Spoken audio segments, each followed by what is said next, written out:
छत्तीसगढ़ में खेल के लिए हम लोगों ने एस्ट्रोटर्फ जसपुर में बनाया है और धारतराई बिलासपुर में बना है। तो लगातार खेल को बढ़ावा देने के लिए 21 अकादमी का निर्माण किया गया है। इसके पहले हमारी सरकार के पहले तो एक अकादमी नहीं था, अब 21 अकादमी बन चुका है। तो लगातार खेल को बढ़ावा देने के लिए हमारी सरकार प्रतिबद्ध है। और खेल मंत्री जी कहाँ नहीं आए, तो लगातार काम कर रहे हैं इस समय। उनको भी बधाई और खिलाड़ियों को भी बधाई। सर, ये बात सामने आ रही है, जितेंद्र सिंह बोल रहे हैं संसद में बोले कि पुख्ता सबूत नहीं है राम शेट्टी, संसद में बोला। देखिए, जब यही बात कांग्रेस सरकार में जब बात कही गई थी तो हम लोगों को कहा गया था कि राम विरोधी है। अब खुद के ये जो राम भक्त है तथाकथित, उनकी जो सरकार है और वो सदन में ये कहते हैं कि पुख्ता सबूत नहीं है, अब इसको किस श्रेणी में रखा जाएगा? भारतीय जनता पार्टी को माफी मांगना चाहिए, देश से माफी मांगना चाहिए। किस प्रकार से देशवासियों को गुमराह किया गया, और आज जब इस प्रकार से बयान दे रहे हैं तो अब वो खुद भी कटघरे में खड़े हो गए हैं। तो इसे तो भारतीय जनता पार्टी को देश से माफी मांगना चाहिए। जय भारत जोड़ो यात्रा के दिल्ली में प्रवेश करते ही राहुल गांधी ने कहा है कि कुछ लोग नफरत फैलाते हैं। मैंने आरएसएस और बीजेपी के लोगों से कहा है कि हम नफरत के बाजार प्यार की दुकान खोलने आए हैं। नफरत के बाजार में प्यार की दुकान, तो ये तो देश में आज़ादी की लड़ाई के समय से पहले से चला आ रहा है। गांधी जी के नेतृत्व में देश की आज़ादी लड़ी जा रही थी, तब भी ये कुछ संगठन हैं जो लगातार इसका विरोध भी कर रहे थे और अंग्रेजों की मदद भी कर रहे थे।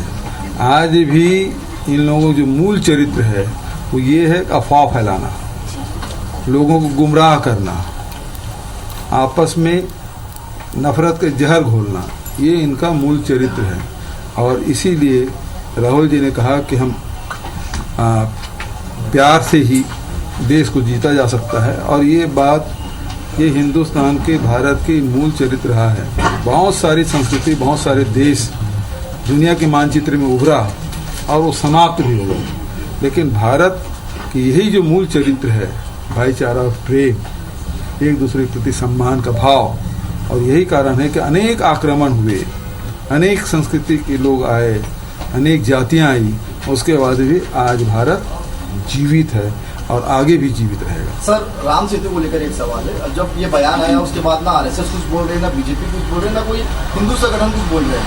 क्या लगता है सर, जो लगातार बीजेपी राम के नाम को लेकर आगे बढ़ रही है और उसके साथ बैठे? यदि सच में राम भक्त होते तो अपने सरकार के खिलाफ आलोचना करते। यदि नहीं कर रहे हैं तो इसका मूल चरित्र ये है कि कैसे भी हो सत्ता प्राप्त कर, राम नाम जपना, पराया माल अपना, ये इनका चरित्र है। धान खान पद्धति में छत्तीसगढ़ में सबसे ज्यादा समर्थन दिया जा है। ऐसे में अब छत्तीसगढ़ में किसान स्कूल भी खोला गया है, तो इसको लेकर आगे क्या प्लानिंग है किसान स्कूल? लगातार देखिए, ये प्रदेश किसानों का प्रदेश है और किसानों को बढ़ावा देने के लिए हर प्रकार के हम लोग शासन है, किसानों के साथ खड़ी है। किसान और सरकार एक साथ हो तो किस प्रकार से प्रगति होती है, इसका उदाहरण है। आप देखेंगे कि धान का उत्पादन, पहले 60 लाख मीट्रिक टन धान खरीदती थी सरकार, पुरानी बात नहीं है, 5 साल पहले की बात है, और आज वो बढ़ के 1 करोड़ 10 लाख मीट्रिक टन तक पहुंच रहा है। तो कृषि उत्पादन बढ़ा, कृषकों की संख्या में वृद्धि हुई, रकबा भी बढ़ा, और न केवल धान के बल्कि मिलेट्स में भी, कोदो कुटकी रागी की भी आप समर्थन मूल्य घोषित हुआ, उसी खरीदी हुई। अब मक्का से, गन्ना से इथेनॉल भी बना रहे हैं, बनने वाला है, वो प्लांट भी जल्दी शुरू होगा। तो उससे कैसे लोगों को ज़्यादा कीमत मिले। गन्ना की सबसे ज़्यादा कीमत भी छत्तीसगढ़ में है, गन्ने में मिठास भी ज़्यादा है छत्तीसगढ़ के, और शक्कर भी ज़्यादा आ रहा है। इस साल जो रिकवरी है वो मिला, तो इस समय तो खूब पैसा मिला गन्ना को और किसानों को।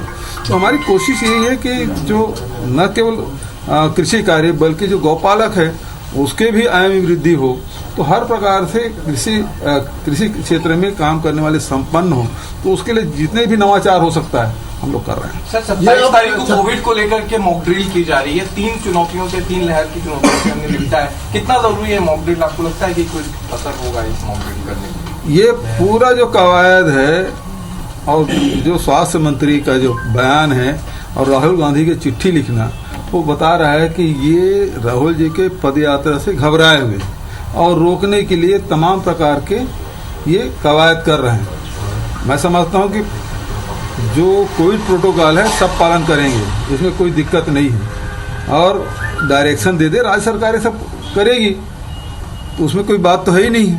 लेकिन अचानक से कोरोना का, और जहाँ चीन में है तो वहाँ से तो आवाज़ है रोक नहीं रहे, प्लेन को रोक नहीं रहे, वहाँ के यात्री आ रहे हैं, उसके कोई अतिरिक्त आप कोई देखभाल नहीं कर रहे हैं, तो इसका मतलब क्या है? आप कोरोना के बहाने राहुल गांधी को रोकना चाहते हैं। ठीक है, कल एआईसीसी की बैठक थी छत्तीसगढ़ को लेकर, अधिवेशन जो होना है, क्या चर्चा? देखिए, हाथ से हाथ जोड़ो कार्यक्रम के बारे में सभी जो पीसीसी चीफ है, जितने सीएलपी लीडर हैं, मुख्यमंत्री हैं, वो सब आए थे और पहली बैठक पीसीसी और सीएलपी के खड़गे जी की अध्यक्षता में पहली बार हुआ और हम सब ने उसका स्वागत भी किया।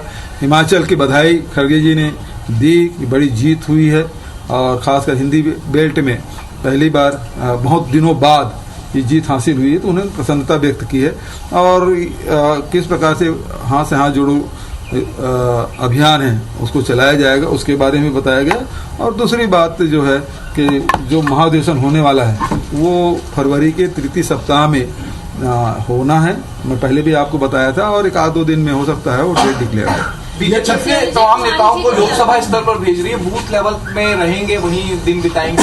हाँ बिल्कुल ठीक है, जैसे अभी रमन सिंह जी जिस प्रकार से भोजन किए उसी प्रकार से भोजन किए।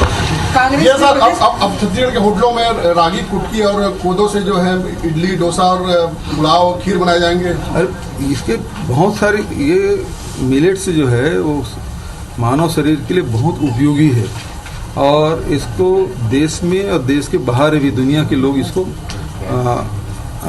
मानते भी हैं। हमने इसीलिए कार्गो का मांग किया है, लेकिन भारत सरकार है कि वो दे नहीं रही है। हमारे पास एयरपोर्ट में सारी कुछ व्यवस्था है, यदि कार्गो दे दे तो ये जो मिलेट्स है वो विदेशों में भी जाएगा, दुनिया में जाएगा, तो हमारे उत्पादक हैं उसको ज़्यादा कीमत मिलेगा और कुछ लोगों को रोजगार भी मिलेगा। लेकिन भारत सरकार को इससे कोई लेना देना नहीं है। बेरोजगारी बढ़ना है तो बढ़े। कांग्रेस के प्रदेश प्रभारी का पहली बार आगमन होगा, बिल्कुल स्वागत है। सारे लोग तैयारी कर रहे हैं, पलक पावड़े बिछाए हैं। नया प्रभारी के 6 साल बाद हमको नया प्रभारी मिला है और शैलजा जी केंद्रीय मंत्री रही हैं, बहुत अनुभवी हैं और संगठन में वो प्रदेश के अध्यक्ष रहे हैं, हरियाणा प्रदेश कांग्रेस कमेटी के CWC के मेंबर भी हैं, तो उनका अनुभव का लाभ हमको मिलेगा और निश्चित रूप से कल जब आएंगी हमारे कांग्रेस के लोग जबरदस्त स्वागत भी करेंगे। Thank you.